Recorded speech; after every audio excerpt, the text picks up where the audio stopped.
দর্শক, যে কুমড়া গাছে আমি দাঁড়িয়ে আছি, এই কুমড়া জাতটা একটু ভিন্ন টাইপের।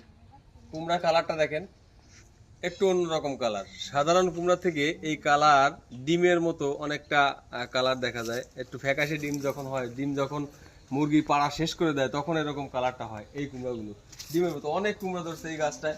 একটা বাড়ির পাশে এরকম কুমড়ো গাছ, এই দেখেন যে অনেক কুমড়া, এই যে।